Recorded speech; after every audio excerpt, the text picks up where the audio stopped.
আমরা রাজমিস্ত্রির কাজ করি। কাজ করতে লাগে আমরা দেখি যে এখানে বালি টিলিং চলছে আমাদের পাশে।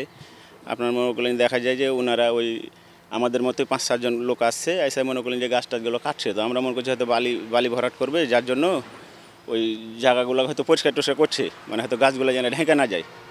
এ পর্যন্তই আমরা জানি। আমরা তো কার লোক বুঝবই, আমরা হচ্ছে হাফিজ ভাইয়ের হাজি সাহেব। এটা হয়তো আপনাকে কেউ ভুল তথ্য দিচ্ছে।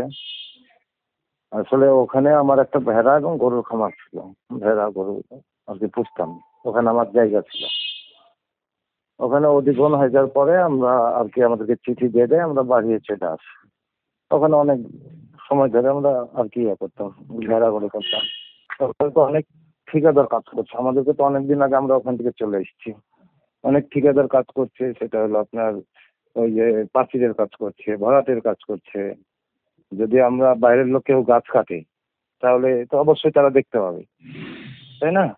এখন কে বললো এটা, ভাই কিভাবে বললো, এটা তো আমাদের আসলে জানার না। ভাই এটা কেন বললো তাদেরকে জিজ্ঞেস করতে হবে ভাইজান, এটা তো আমি যাই না, কিংবা আমি কোনোদিন ওখানে আমাদের ভেড়াগুলো যখন তারা চিঠি দিয়ে দিয়েছিল অধিগ্রহণের, আমরা উঠে চলে আসছিলাম।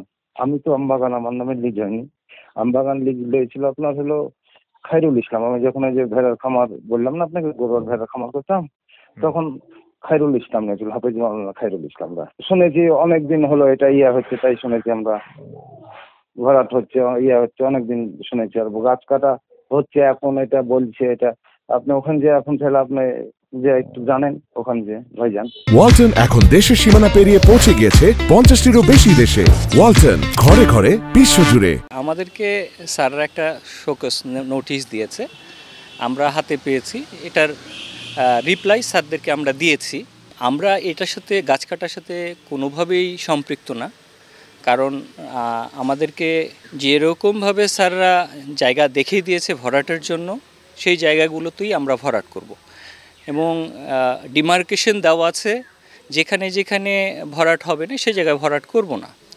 তো আমরা তো স্যান্ড ফিলিংয়ের ঠিকাদার, আমাদের সাথে গাছ কোনো তো সংশ্লিষ্ট না এটার সাথে। বন বিভাগের সাথে কথা বলে কাজের স্বার্থে হয়তো বা তারা এটা টেন্ডার করবে অথবা ওয়াকশনে যাবে, এটা পুরোটাই তাদের ব্যক্তিগত ব্যাপার। ওখানে আমাদের যে গাছগুলি আছে, আমরা কিছুদিন আগে ওটা ফাইন্ড আউট করলাম যে এখানে গাছকে বা কারা কেটে নিয়েছে।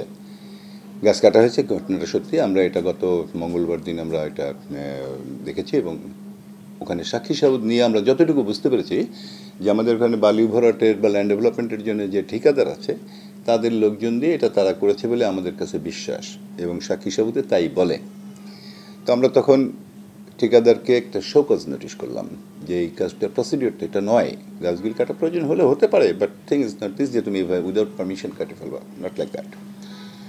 তো সেই মর্মে আমরা তাকে তার একটা সন্তোষজনক জবাবের জন্য তাকে আমরা চিঠি দিয়েছি গত 13 তারিখে, যে এ ব্যাপারে তোমার বিরুদ্ধে কেন আইনানুগ ব্যবস্থা নেওয়া হবে না, কারণ সাইটটা দেখে রাখবার কিন্তু দায়িত্ব তারও আছে। আমরা যখন সাইট একটা ঠিকাদারকে হ্যান্ড ওভার করি তখন ওই সাইটে সে আমার কোনো সম্পত্তির ক্ষয়ক্ষতি করবে না, এটা তার দায়িত্বের মধ্যেও পড়ে। এ খবর বাপ কইতে পারবো না, জানি না বাপ। আপনারা এখানে আছেন না? না, আমরা এটি আছি, আমরা আসিনি, তার আগে থেকে জানি কাজ কাটছি। না দেখলে বলবো কেন করে।